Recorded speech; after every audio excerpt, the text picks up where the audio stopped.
Assalamu alaikum, ladies and gentlemen. Today, the topic which I am going to discuss is on Pakistan politics. As we all know, Pakistan is going through a very huge crisis, political instability, and a lot of issues that are rising problems not in our country but in other worlds as well. As a people in Pakistan, there are a lot of news channels which are covering this situation. Every news channel has its own point of view. My point of view is a little bit different, but it's the same point of view that all the news channels are saying. Uh, One of the biggest problems, rising problems in Pakistan is about Pakistan politics. As Pakistan has grown through regime change, that has created a lot of problems and lot of vacant spaces, vacant spaces that created huge problems for our country. Nowadays, Pakistan is due to the political instability. Pakistan is going through economic crisis. The major reasons for those political issues are of that government, past governments were not that good. This government tried their best so far, but they were unable to perform as we expected them to, get the job done.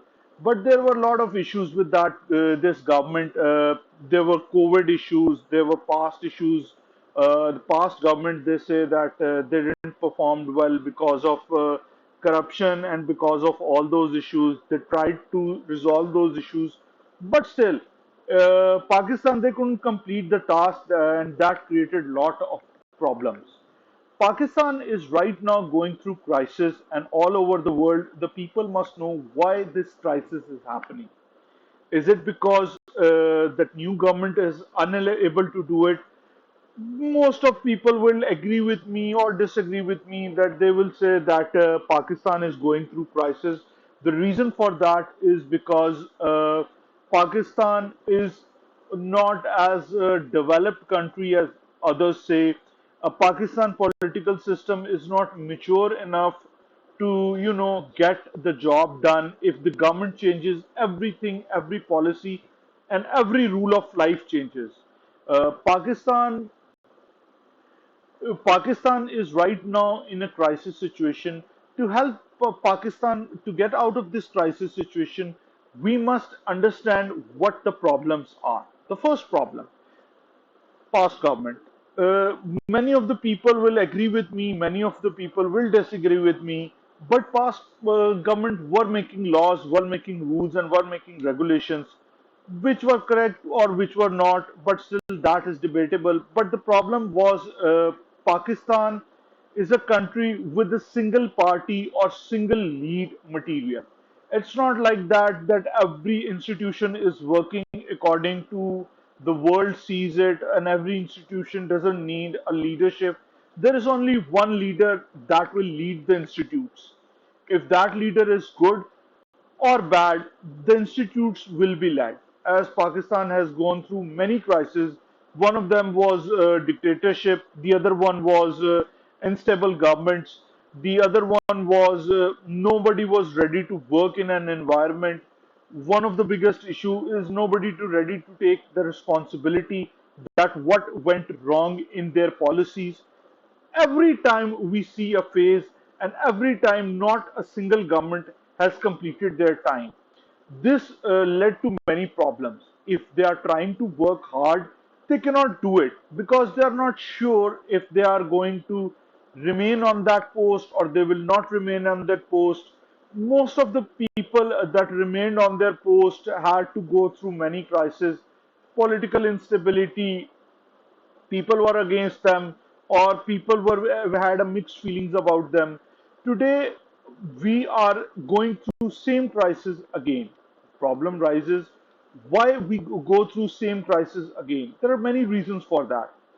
One of them was that Imran Khan was against all the governments, all the past governments, and every person who is doing corruption.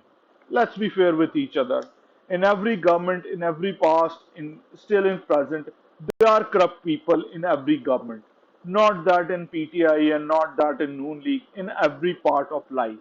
Now, What is the solution to this problem?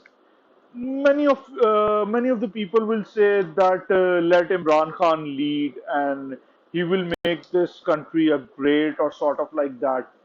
Most of people will agree with it. Some of will not agree with it. I think that Imran Khan should have given enough chance to perform well or to perform about 5 years of his tenure, but he was not able to do it. The reasons were there were few mistakes made by him and there were few mistakes made by other parties. They didn't understand the problem which Pakistan was going through. They underestimated the threats that the foreign world has enabled or engaged us into. That created a huge gap, and this is one of the biggest problems that rose with this country. Nowadays, our every part of life is divided, not in families, not in politics, in every way of life, everyone has switches to sides. Nobody is ready to listen to others. That has created a huge problem for Pakistan, for our neighboring countries, and for the world. And most of the people who are trying to tell us what the issues are not from Pakistan. They are from outside the country. They have visited Pakistan, and I think that Pakistan will raise to these problems if they are given a fair chance and if the election happens. I'm not sure of it. If the election happens, I don't. I think that this will create a sort of safety for the other parties. If other parties win, or PDM, which is called all the parties which are together, or Imran Khan party, which is PTI. Again, if any one of those wins, then we will have a stable policy and we will know which direction this country will go. Now, the problem with this is that all the governments are saying that the current government, federal government, is saying that we are not ready for election and the election will be done on time. They must have their reasons. They are not explaining the reasons, but still, I haven't heard of it. If you think that you know, please write me down on the in the comment section that what are their reasons? Why are not they conducting the elections right now? For Imran Khan is right now, as most of the media is saying, as the people are saying, that Imran Khan is right now really popular and really strong. This is not what I am saying, this is what Imran Khan is saying. This is the reason that Imran Khan wants election right now and he wants as soon as election as possible. This is his viewpoint. I don't think that he will win or I don't think that he will lose. This is again debatable. In Pakistan, everything can happen.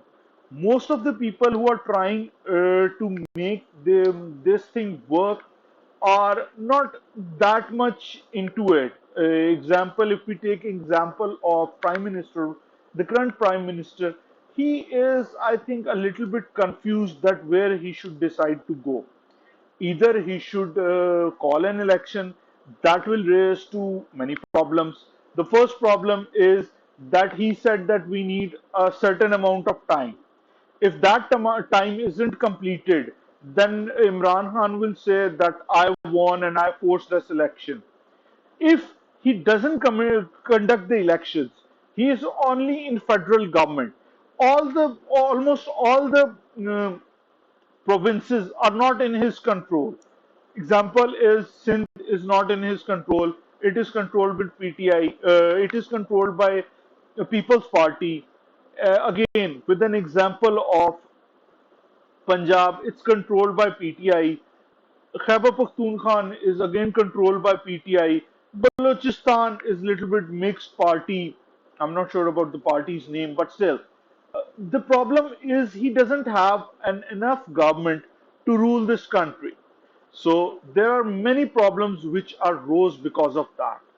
The one policy that backfired or sort of reflected on him a bad way is that he started saying that the all the shops should be closed by 11 p.m. Now the it was a you can debate it. It was a bad step, it was a good step. You all have your own opinion, but in my opinion, that step cost many people money, but there should be some sort of rules and regulations regarding opening of shops and closing of shops, and people should know that which time they should choose in order to save electricity and in order to save time. But still, this problem rose to many questions that is there enough electricity in Pakistan? If that is not the case, then why is the government not giving enough electricity? If there isn't any electricity, why did Imran Khan government had enough electricity to supply all over the Pakistan, and why there wasn't any load shedding in Pakistan, and why the government changed, and after that government change, the load shedding started to begin. These are the few questions that are raised by me or many of my people that are asking why this change. Same goes with petrol, same goes with dollar. Why there is a problem with that? Please let me know in your comments what do you think about my video, and please let me know what I can make so that people can understand. My video is not for mostly for Pakistanis that can understand Urdu, but for the foreign people to understand what Pakistan is going through the crisis right now. I will let you know what is going on and what is the current situation of Pakistan. Thank you very much for listening. Goodbye.